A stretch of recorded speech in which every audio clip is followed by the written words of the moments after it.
Hello বন্ধুরা, তোমরা সবাই কেমন আছো? তো আমিও ভালো আছি। শীতের সময় মানে পিঠে পুলি। তো আজকে আমি পুলি পিঠে, ভাপা পুলি পিঠে তোমাদের সাথে শেয়ার করব আমি কিভাবে পুলি পিঠে বানিয়েছি। তোমরা দেখো, তো আমার মতো করে বানিয়ে তোমরাও খেয়ে নিও। তো আমি আতপ চালের গুঁড়োকে প্রথমে কড়াইতে পরিমাণ মতো জল, নুন, একটু তেল দিয়ে সিদ্ধ করে নিয়েছি, তার থেকে ডো করে নিয়েছি। সেটার থেকেই এখন পুলি পিঠা, দেখো পুলি পিঠের জন্য হাত দিয়ে চেপে চেপে বাটি শেপ করে নিচ্ছি। আর আমি এই বাটি শেপ করে নিচ্ছি একটা একটা করে পুলি, মানে পুলি পিঠা বানাইতে একটু সময়ই লাগে। আর এটা হচ্ছে আজকে নারিকেলের পুলি পিঠা। তো নারিকেলের, এই তো নারিকেলের পুর বানিয়ে নিয়েছি। এখানে শীতের খেজুরের গুড়ের পুর বানিয়ে নিয়েছি নারিকেল দিয়ে।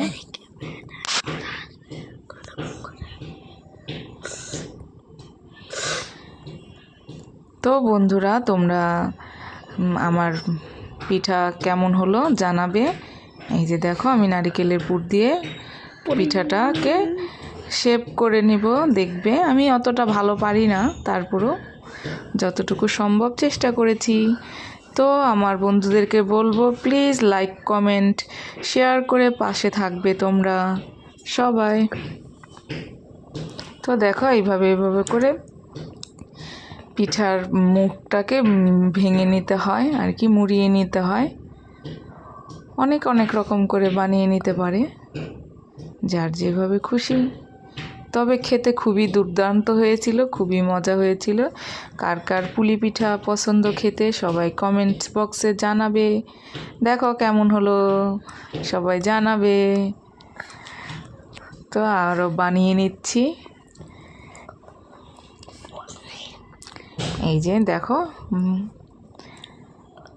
ভাপে সিদ্ধ হচ্ছে এইদিকে।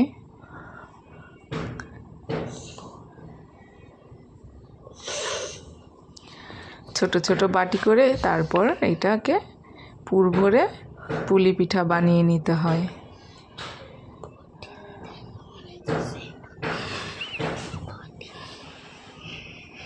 এইদিকে আমার ভাগ্নিটা বসে আছে, দুষ্টুমি করছে।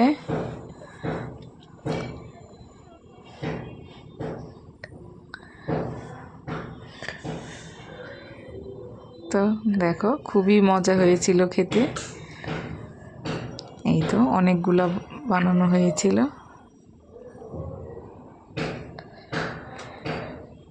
বেশি না ঝামেলা না, কষ্ট না, বানিয়ে নেওয়া যায় সহজেই। এই তো ভাপে দেওয়া হচ্ছে।